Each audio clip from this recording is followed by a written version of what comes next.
Il y a un moment où comprendre ne suffit plus. On sait d'où vient la peur, on comprend les mécanismes, on a mis des mots, et pourtant, le corps continue de réagir. Le cœur s'emballe, la gorge se serre, le ventre se noue, comme si quelque chose se déclenchait sans demander l'avis de la tête. C'est souvent là qu'on se dit: je comprends, mais je n'arrive pas à me calmer.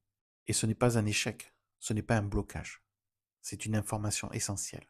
Parce que la peur de l'abandon ne vit pas seulement dans les pensées, elle vit aussi dans le corps. Chez beaucoup de personnes borderline, le corps a appris très tôt à rester en alerte, à détecter le danger avant même qu'il soit visible. Un silence, une absence, une distance émotionnelle.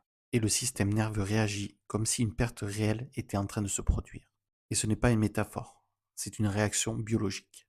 Le corps ne fait pas la différence entre l'abandon passé et une situation présente qui lui ressemble. Il se souvient par les sensations, par les tensions, par le souffle, par le rythme cardiaque. C'est ce qu'on appelle la mémoire du corps. Une mémoire silencieuse mais puissante. Même quand la tête dit tout va bien, le corps peut répondre pas encore.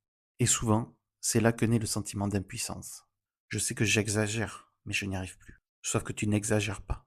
Tu ressens ce que ton corps a appris à ressentir pour survivre. Pendant longtemps, le corps a été obligé de réagir vite, de se préparer à la perte, de se tendre pour ne pas s'effondrer.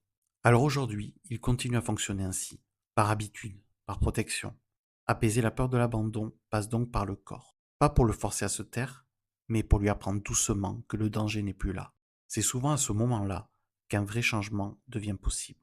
Quand on arrête de demander au mental de tout contrôler et qu'on commence à écouter ce que le corps essaie de dire. Pas pour revivre le passé, mais pour le terminer. Parce que qui n'a jamais été apaisé continue à se répéter. Et ce qui est accueilli peut enfin se transformer. Dans la suite de ce podcast, on ira justement explorer ce lien entre la peur de l'abandon et la mémoire du corps. Comment le passé s'exprime dans les sensations, pourquoi certaines réactions semblent incontrôlables, et comment peu à peu le corps peut apprendre la sécurité. Merci d'être là. Si tu as envie d'aller plus loin sur ces questions, tu peux retrouver des articles, des témoignages et des ressources sur le site ensembleborderline.fr. À très bientôt pour la suite.